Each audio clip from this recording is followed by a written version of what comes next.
L'affichage environnemental, qui est un gros chantier qui est mené par l'ADEME, est en train d'arriver et début de l'année prochaine, parce que ce sera en janvier, en février, on commencera à voir sur les produits finis en grande distrib, les produits alimentaires, mais aussi en textile, un score qui ne sera pas une lettre, ça c'est important, qui sera un score numérique.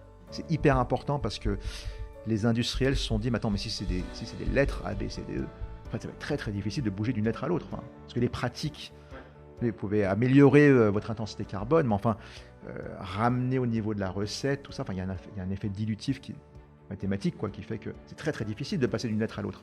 Mais si vous avez un score, l'incitation est plus importante, ça se voit. Enfin, vous pouvez regarder des chiffres. Bon, enfin, je pense qu'il est illusoire de penser que les choses vont changer si on n'arrive pas à intégrer nos actions dans ce qu'on sait faire de mieux aujourd'hui dans nos sociétés capitalistes, enfin, qui fonctionnent avec des règles de marché. Et je pense que pour le faire, en fait, il faut absolument que le coût environnemental des produits que l'on achète soit intégré dans le coût des matières, dans les cost of goods sold, quoi.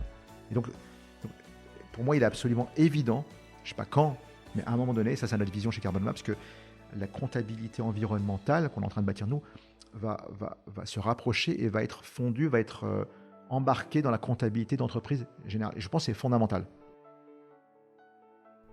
Parce que la communauté est clé, parce que l'entraide nous possède, on a décidé de mettre en lumière tous ces visionnaires. Bienvenue dans le podcast Build a City for Good de Daphné.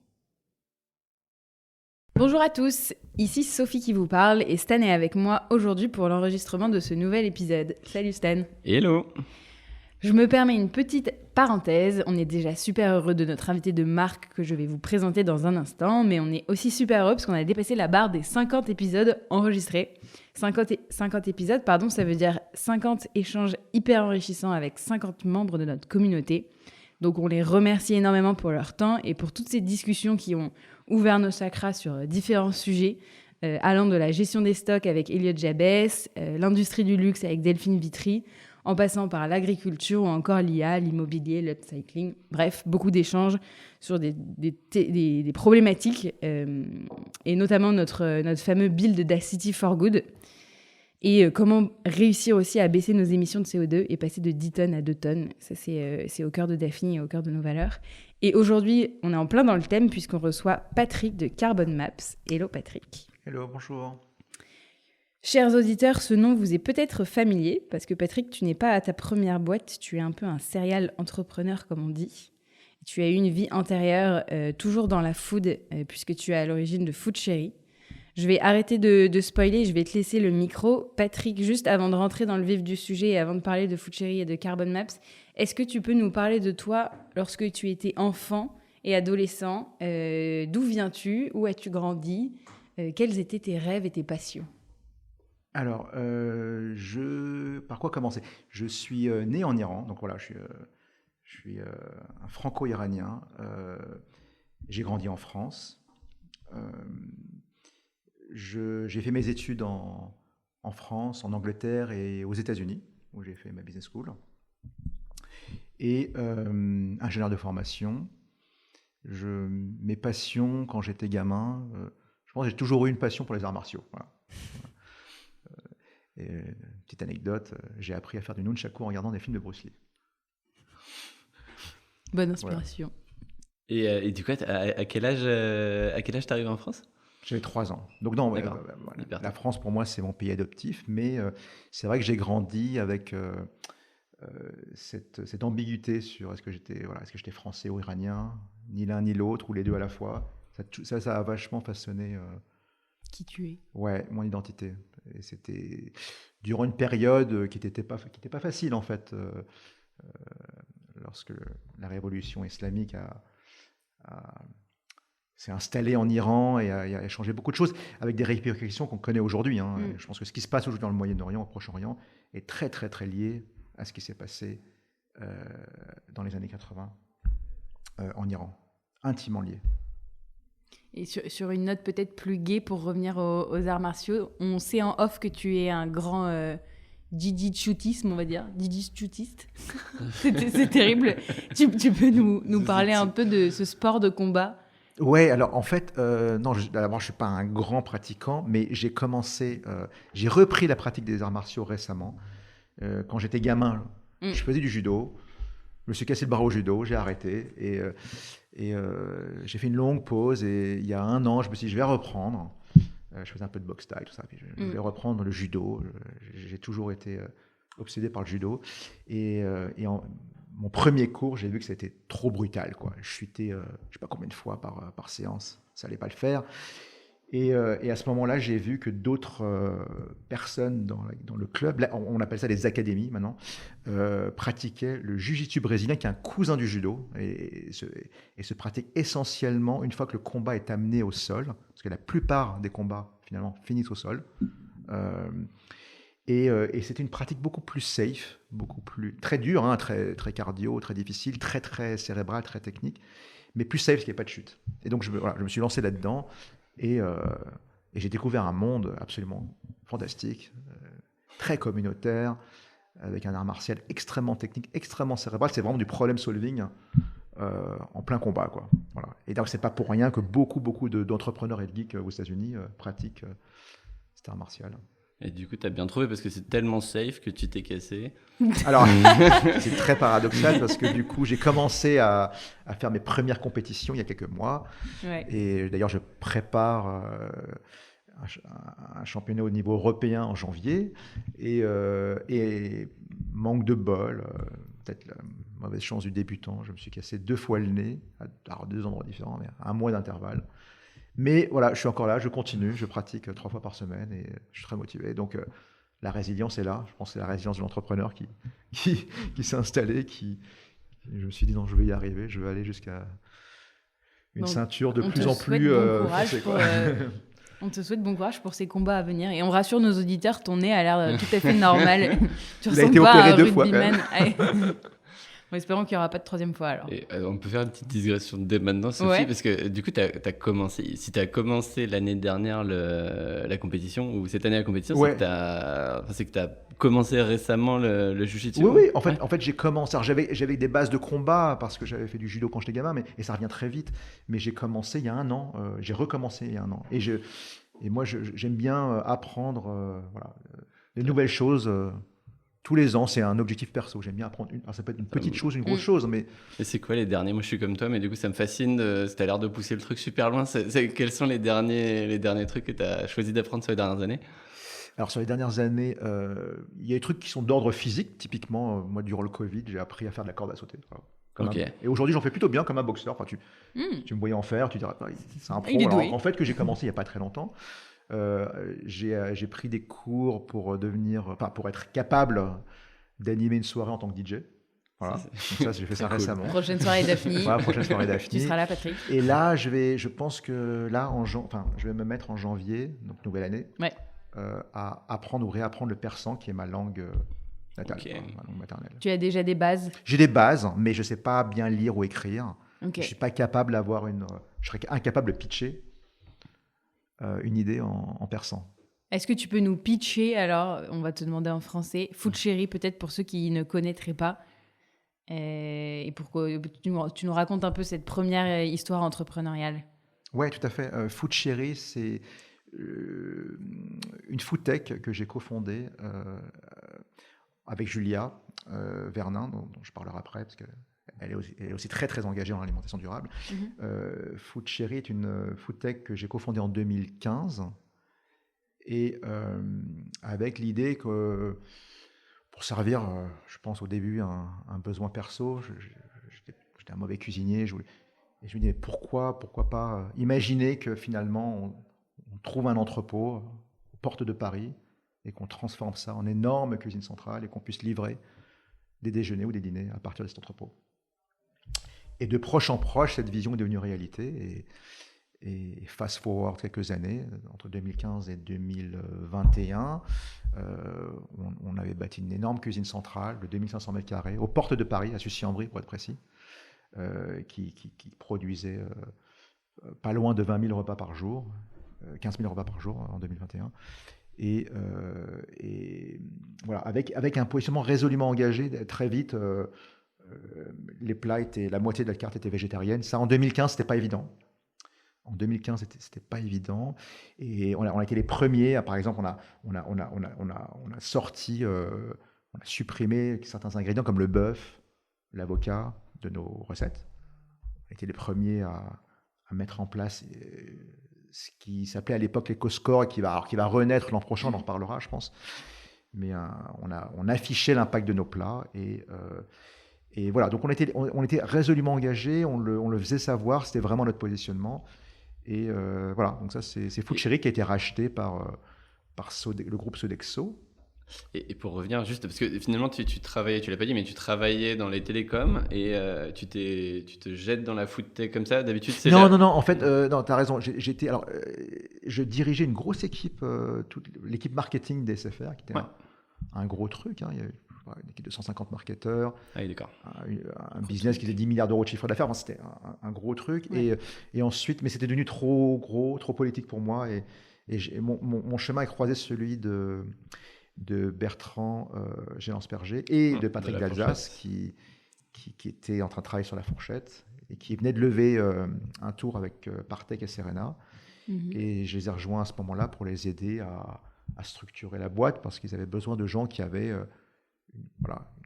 donc surtout les savoir-faire d'opérateur, quoi. Ouais. Okay. Produits, marketing, au sens large, marque, enfin toute la partie consumer. Donc on a été deux patrons des opérations, un en charge de la partie consumer et un autre, Olivier, qui était en charge des restaurants. Voilà. Et c'est suite à cette expérience-là que tu as eu envie d'entreprendre? C'est-à-dire que moi, mon envie d'entreprendre, elle est fondamentalement liée au fait que je suis attaché à la liberté, j'ai beaucoup de mal avec l'autorité. Et je me suis dit, bon, en fait, là, il faut vraiment que la prochaine boîte soit la mienne. Et avec quelques anciens de la fourchette, on a commencé à itérer sur ce qui ensuite a donné lieu à la création de Food Cherry. Une fois que, juste après le rachat de la fourchette par TripAdvisor, c'était en 2014. Et du coup, c'est les business dans la food, c'est quand même... Enfin, tous les gens qui en reviennent t'expliquent que c'est probablement les business les plus durs les plus difficiles à monter. T'as vécu du coup... si tu peux nous raconter un peu justement les aventures. C'est très très dur. Alors, moi j'ai eu beaucoup de chance, j'étais totalement naïf, j'avais aucune idée des difficultés que j'allais devoir affronter. Aucune idée. Et ça m'a permis de me lancer. Et j'ai très vite vu que je n'allais pas pouvoir gérer des opérations aussi compliquées seul. Et à ce moment-là, Julia était au tout début de l'aventure, mais c'est devenu vraiment mon binôme et ma cofondatrice. Et c'est vraiment elle qui m'a aidé à scaler en fait ces opérations. On a eu quelques anecdotes. On est passé à chaque année, je sous-estimais la capacité, la taille de nos labos. Donc, chaque année, on changeait de cuisine centrale ou de labo. Chaque année. Sucy-en-Brie en 2020, c'était notre 5e labo. Et là, on a visé gros, 2500 mètres carrés. Mais une fois que Sodexo a racheté, quand je suis parti en 2021, on était déjà à 80% de la capacité. Donc, il fallait déjà commencer à réfléchir au labo d'après. Et c'est très dur à scaler, très dur de prévoir. Et en fait, lorsque vous voyez un plat sur une app et vous faites livrer, il y a tellement de choses qui peuvent mal se passer. C'est incroyable. Enfin, la série d'événements entre la livraison des ingrédients, la cuisine, le stockage, enfin la livraison en froid, que sais-je. Enfin, c'est tellement de choses. Alors, sans parler des aspects tech, parce que pour peu que quelque chose déraille dans l'algo de livraison, mais alors là, les livreurs sont paumés, ils ne savent plus où aller. Enfin, et des galères comme ça, on en a eu tellement. Mais ma plus grosse galère, ça a été l'un de nos centres de production. Je pense que c'était le deuxième qui était à Montreuil, il faisait 400 mètres carrés, qui a brûlé. C'était un incendie accidentel. Parce que nous, en fait, pour rappel, nous, on internalisait la production. Donc, on faisait tout nous-mêmes. On produisait, on était e-commerçant et on livrait. Donc, on était restaurateur, e-commerçant et logisticien. Et on cumulait énormément de difficultés, en fait, dans un seul modèle. Et cette cuisine a brûlé en quelques minutes. Tout est parti. Et ça a été, et c'est la première fois de ma vie où j'ai dû me pincer pour savoir si je vivais un cauchemar ou c'était la réalité ou pas, quoi. Ça m'est jamais arrivé. Et ce jour-là, je l'ai fait. Et c'était, et heureusement, on venait juste de lever notre série A et l'argent a été viré sur le compte. La veille. Quand j'ai la veille, c'est la veille. C'était le 12 juillet et le feu a pris le 13 juillet. Je suis intimement convaincu que ça aurait rien changé. Si, que ça. Non, je pense que ça aurait changé les choses en fait. Ouais, bah c'est. Ouais. Je pense que ça aurait changé les choses. Il y a une bonne étoile qui a fait le virement la veille.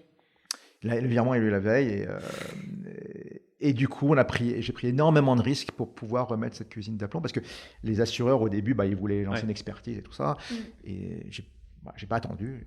On a relancé tout de suite les travaux, on a recommandé les machines et donc on a un temps record.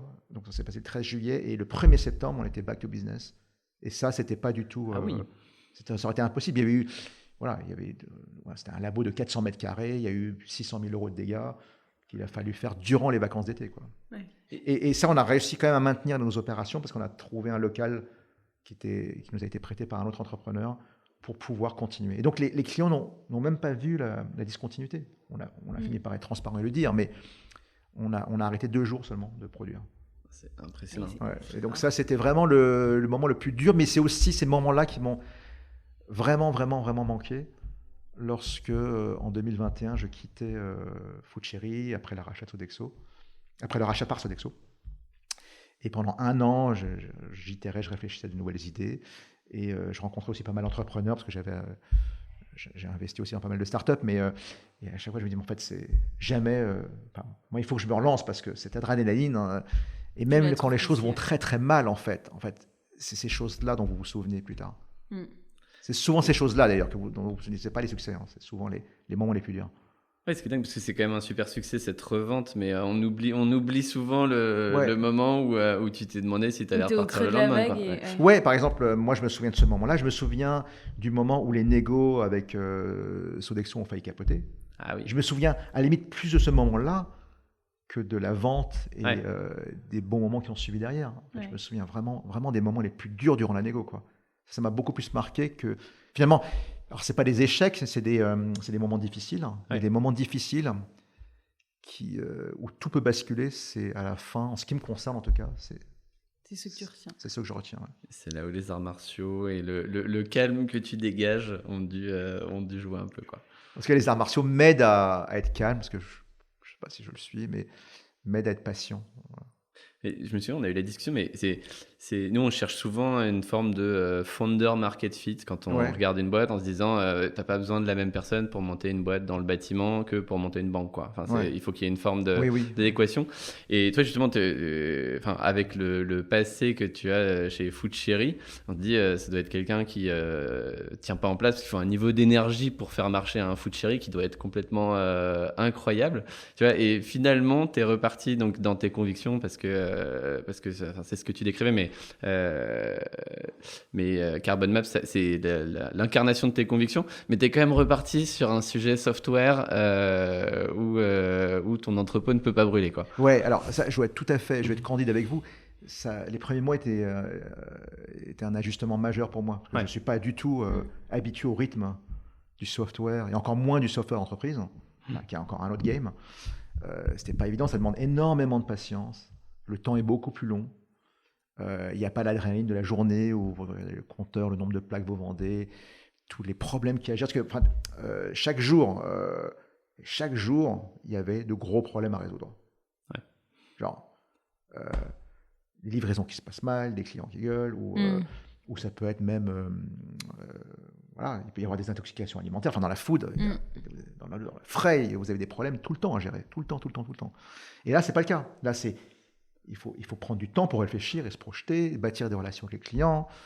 Et donc, heureusement que je suis entouré d'associés, de cofondateurs, Estelle et Jérémy. Et notamment Estelle, qui a une grosse expérience dans le SaaS entreprise, parce qu'elle vient vraiment de ce monde-là, et qui, à chaque fois, me dit « Non, mais c'est normal. C'est normal. Il faut attendre. Ça va nous prendre 18 mois pour faire du discovery. » 18 mois? Mais non, mais c'est pas possible. C'est le Patrick impatient. Ouais. On perçoit l'équilibré dans l'équipe. Ouais. Ouais. Est-ce que pour les personnes qui nous écoutent et qui ne connaîtraient pas Carbon Maps, est-ce que tu peux présenter en 2 mots ce que vous faites? Oui, Carbon Maps, alors aujourd'hui, c'est une entreprise qui a un peu moins d'1 an, qui a pour mission de bâtir, pour résumer, pour moi, le SAP de l'environnement, dédié à l'industrie agroalimentaire, parce que c'est une industrie qui est extrêmement complexe, qui a un énorme impact sur le climat, ça vous le savez, mais qui est très très complexe. En fait, être bon là-dedans, ça demande d'être bon dans plein de filières. Voilà, la filière laitière, le bovin, les céréales, les grandes cultures, les fruits. Enfin, c'est pas quelque chose de simple. Et en plus, vous avez une chaîne de valeur qui est assez complexe.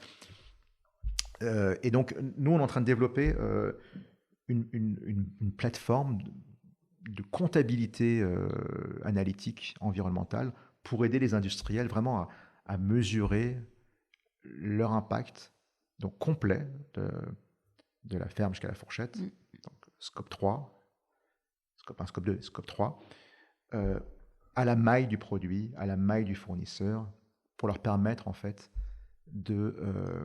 d'identifier des leviers d'action. Voilà. Donc c'est vraiment, voilà, pour résumer, c'est un outil de gestion opérationnelle, de pilotage opérationnel de l'impact environnemental pour les industriels de l'agroalimentaire.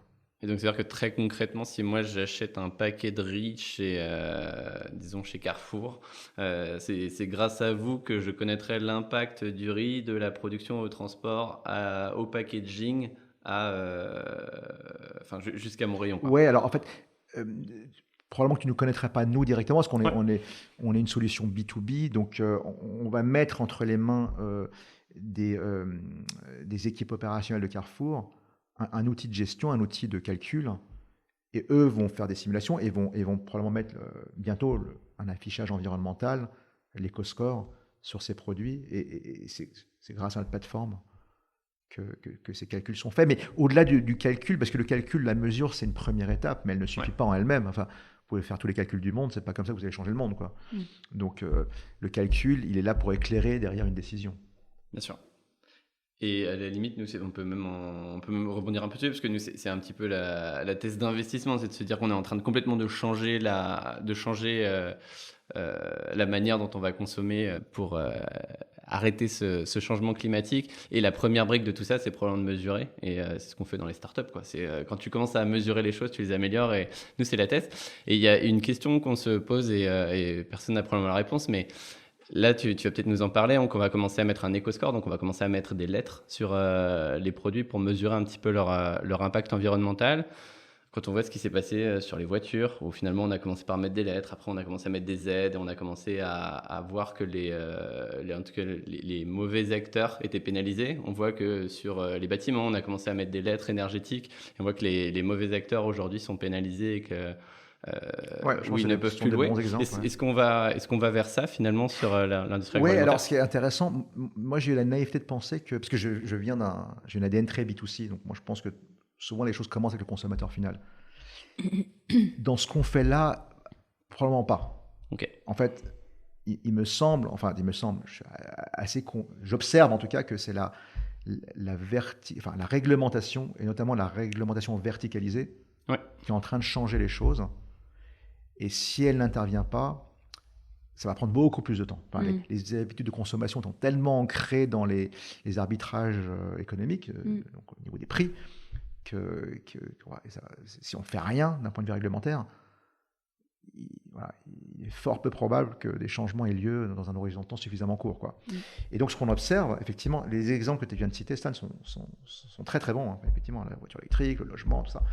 Et c'est en train d'arriver dans l'alimentaire. Il y a déjà eu des réglementations. Enfin, la loi Egalim, par exemple, qui impose à certains acteurs, notamment la restauration collective, par exemple, d'avoir tant de pourcents de bio, tant de pourcents d'agriculture raisonnée.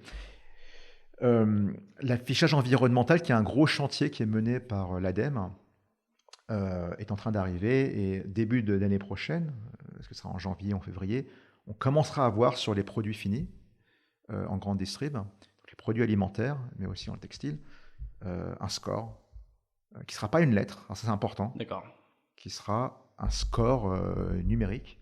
c'est hyper important parce que les industriels se sont dit, mais attends, mais si c'est des lettres A, B, C, D, E, en fait, ça va être très, très difficile de bouger d'une lettre à l'autre. Enfin, parce que les pratiques, vous pouvez améliorer votre intensité carbone, mais enfin, ramener au niveau de la recette, tout ça, enfin, il y a un effet dilutif mathématique qui fait que c'est très, très difficile de passer d'une lettre à l'autre.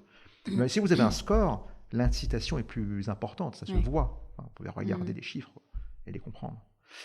Voilà, donc ça, c'est en train d'arriver. Et donc ça fait bouger beaucoup de choses.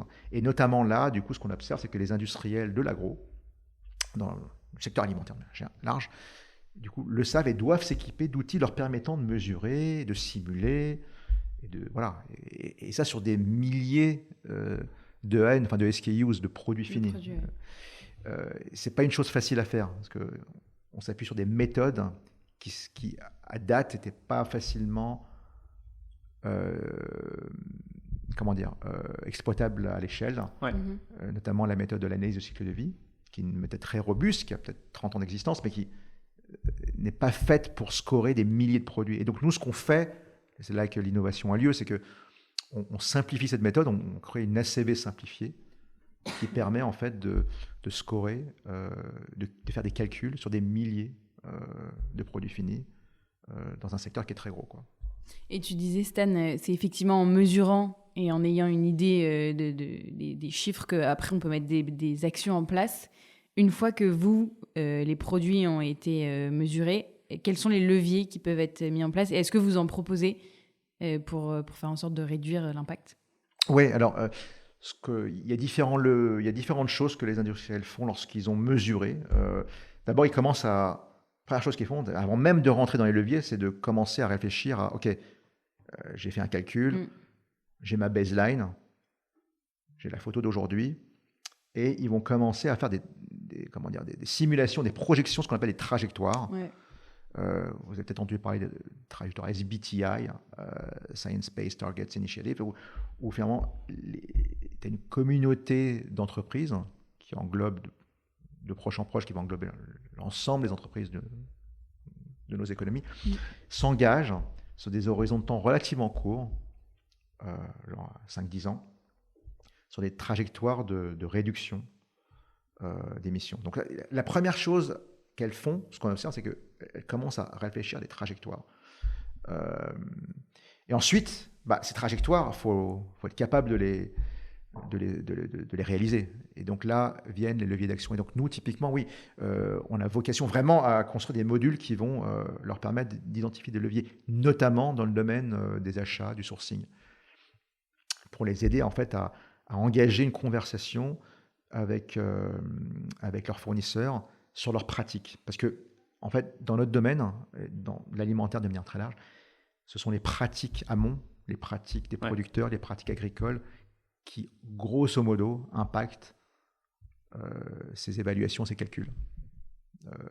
Le fameux Scope 3. Et donc, ces pratiques ne sont pas simples à connaître ou à modéliser, ou à calculer, ou à évaluer. Et donc, c'est là où on apporte, en fait, une expertise verticale avec Carbon Maps. Et c'est ça qui est hyper frappant d'ailleurs quand on voit vos graphes, c'est que on a toujours un peu le réflexe de t'as trié tes déchets, et en fait quand on voit vos graphes, il faut que ça soit ultra local. Et dans vos graphes, on voit que le gros de l'impact, en fait, c'est la manière dont on cultive et c'est la. Ouais, tout à fait. C'est les intrants, c'est l'alimentation des bêtes, ça peut être les conditions d'ailleurs pédoclimatiques dans différentes régions qui vont impacter voilà. Et donc ça va bouger avec le réchauffement climatique. Les régions vont encore bouger dans leurs conditions, dans leur situation pédoclimatique. Et donc, vous allez avoir des supply chains qui vont être en mutation permanente, quoi. Et je pense qu'il y a peut-être un élément important dans ce que vous faites et qui nous fait qu'on est fasciné par Carbon Maps, mais c'est que finalement on a vu plein de modèles où on faisait de la comptabilité carbone mais à un assez bas niveau, et finalement on a tendance à moyenner un petit peu. Finalement, si on dit qu'un t-shirt blanc c'est un t-shirt blanc, en fait on fait jamais la différence entre quelqu'un qui fait un t-shirt blanc parfait en prenant toutes les meilleurs tissus et en faisant les choses bien et localement. Et on fait pas la différence entre quelqu'un qui va le produire dans des conditions atroces avec les plus mauvais tissus mais les moins chers. Et c'est ça fondamentalement la différence entre Carbon Maps et quelqu'un qui ferait de la comptabilité carbone trop généraliste. C'est que vous, en entrant et en remontant dans les différentes chaînes, vous êtes capable de mettre en avant les acteurs qui font les choses de la manière la plus propre. En fait, ça revient à dire qu'on les aide à faire de la différenciation intra-catégorie au sein d'une même catégorie de produits. Ouais. Même si ces produits sont très émissifs, il y en a qui sont meilleurs que d'autres en termes d'impact. Avec un bon steak. Ouais. Et donc ça demande quand même un peu de granularité. C'est pour ça qu'on a choisi de se verticaliser, parce que c'est pas quelque chose qui est facile à faire sur toutes les verticales du monde, quoi. C'est très dur à faire. Tout à fait. Et est-ce que tu peux nous parler un peu des objectifs et des challenges à venir, nous parler un peu de tes clients aujourd'hui? Est-ce que vous êtes sur le marché français ou européen? Quels sont un peu les... Ouais, alors aujourd'hui, pour commencer avec quelques chiffres, on a une quinzaine de personnes là. Donc on a commencé en janvier. On a une première version de la plateforme est sortie durant l'été dernier. Et on a aujourd'hui une douzaine de clients industriels. Alors, on a des clients agro, donc alimentaires, donc typiquement un client comme Andros, par exemple. On a des clients, des producteurs. On a par exemple l'association des producteurs de Belle, dans l'Ouest, la PBO. C'est un syndicat de 800 fermes de lait qui produisent le lait de Belle en France. Donc, on les aide justement à évaluer leurs pratiques et notamment l'impact de leurs matières premières pour éclairer en fait leurs décisions sur les pratiques. C'est très opérationnel. On a des startups comme Foodles ou Refectory. On a aussi dans la restauration, énorme traction dans le food service. Notamment, on parlait de Sodexo tout à l'heure, mais Sodexo est l'un de nos clients pilotes sur le segment éducation. Voilà, donc c'est quelques exemples. Donc en fait, nous, on regarde le secteur alimentaire de manière large, pas que agroalimentaire en fait. Donc restauration assise, restauration collective, industrielle, producteur, toute la chaîne. Et distributeurs aussi. Voilà, on a des clients distributeurs dont on n'a pas encore clearé le droit de citer les noms, mais ça va venir en janvier, je pense. Mais notre premier gros client était un des leaders de la distribution de frais en Europe. À suivre, donc. À suivre. On a encore quelques minutes. Stan, tu as une question? Oui, tu nous disais que tu fais un rapprochement qui est super intéressant entre la comptabilité financière et la comptabilité carbone. Enfin, tu vois, si tu nous projettes un peu dans 3, 4, 5 ans, tu vois, à quoi va ressembler Carbon Maps finalement? En fait, moi, je suis... vous voyez comme moi, en fait, les COP se suivent, et les actions...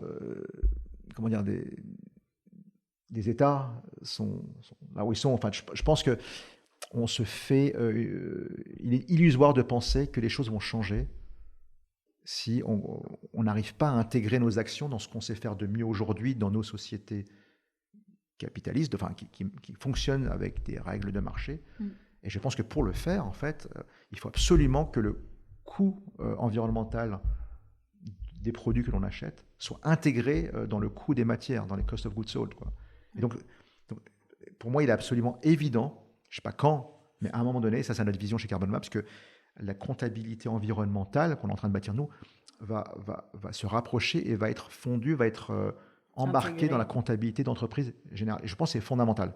Je pense qu'on achètera cette table, par exemple, voilà, son prix va changer parce que son coût des matières va changer lorsqu'on aura intégré typiquement le coût du carbone induit. Et évidemment, le carbone, c'est tradé sur des places de marché, il y a une valeur.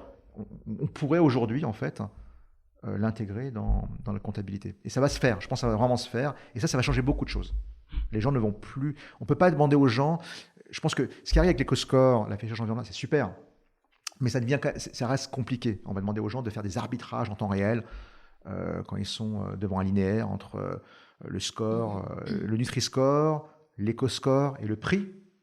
Ça me semble très très difficile. Je pense que c'est un bon premier pas, mais je pense que pour changer durablement les choses, et ça commence par la consommation, c'est là que le consommateur revient au centre, c'est lorsque les comptabilités vont fusionner et que les normes de type IFRS vont embarquer complètement en fait, l'impact environnemental, scope 3, on peut commencer par le carbone, après il y aura d'autres impacts, mais commençons par le carbone, dans le coût des matières.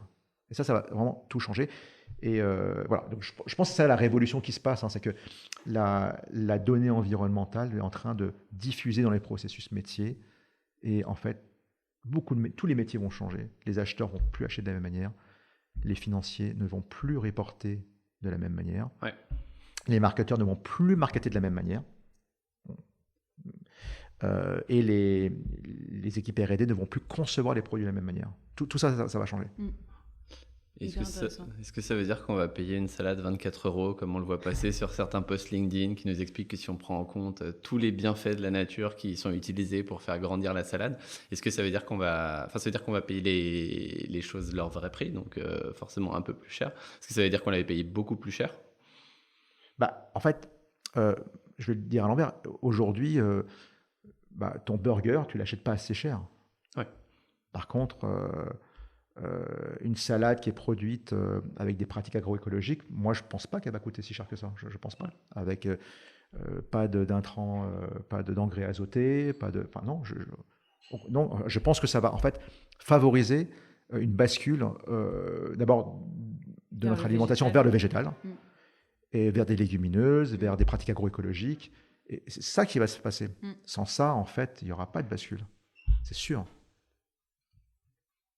Malheureusement, on est un peu pris par le temps et on a toujours les petites questions de la fin pour finir sur une note légère.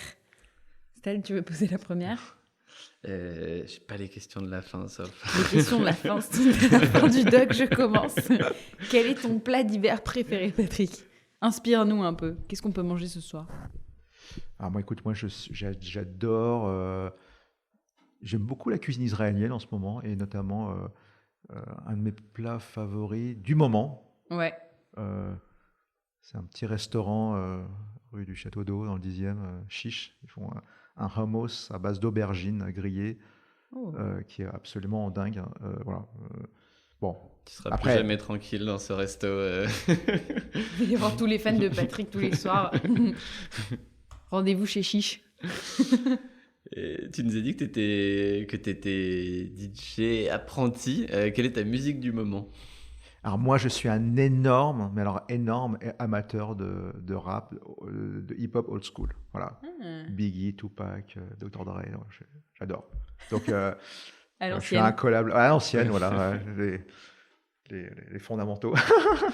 Mais voilà, donc moi j'écoute beaucoup de ça. Après, mais ce qui est bien, c'est qu'en apprenant humblement à comprendre ce qu'est le son et à le manipuler, tu n'écoutes plus la musique de la même manière. Tu commences vraiment à l'ingénierie dans ta tête. Ouais, tu l'écoutes plus de la même manière. Tu deviens un étudiant de la musique et pas juste un consommateur passif de musique, quoi. Et t'as pas envie parfois de l'écouter comme tu l'écoutais avant? Est-ce que ça te gêne pas de l'écouter Non, au contraire, en fait, tu es dans un mode de... tu es moins passif, tu es plus créatif, tu réfléchis à des trucs que tu pourras peut-être un jour reprendre. Et même si tu le fais pas, ton cerveau a fonctionné de manière très différente, quoi. Intéressant. Ça, moi, je trouve que c'est... En tout cas, moi, je trouve ça vraiment... c'est une consommation qui a changé. Je suis passé de passif à actif. Je subissais, maintenant je suis créatif, même dans ma tête, quoi. Même si derrière, je ne suis pas David Guetta non plus, quoi. Et est-ce que tu as des moyens, quels sont tes moyens? Comment tu déconnectes? Moi, alors, j'aime pas trop mettre de barrières entre la vie pro et perso, parce que je pense que une des valeurs phares qu'un entrepreneur de manière générale doit cultiver, c'est sa capacité à se renouveler, à créer, à être créatif. Pas créatif au sens du design, mais être capable de se renouveler en permanence. Et donc ça demande quand même de l'espace. Enfin, mettre des silos, je trouve que ça ne fonctionne pas. Tu y penses tout le temps, tu penses en permanence à tes clients, à ton business, tout ça. Donc, je pense que c'est bien, parce que je pense que c'est bien de donner de l'espace, et cet espace diffuse dans ta vie privée, et donc tu y penses tout le temps. Moi, alors, le seul vrai moment où moi je me déconnecte, c'est que on parlait de sport de combat tout à l'heure. Quand tu es dans un combat, tu n'as pas le choix, parce que si tu ne te déconnectes pas, il se passe ce qui m'est arrivé il y a quelques mois, je me suis cassé le nez. Voilà. Bon, et ben on va s'arrêter sur le cassage de nez. Merci Patrick de nous avoir accordé un peu de temps. Merci et nous à avoir vous. partagé merci Sophie, merci Stan. À ceux qui nous écoutent, si vous avez aimé écouter cet épisode et que vous êtes curieux d'en savoir plus, sachez que Carbon Maps publie régulièrement des articles sur LinkedIn en anglais, très intéressants.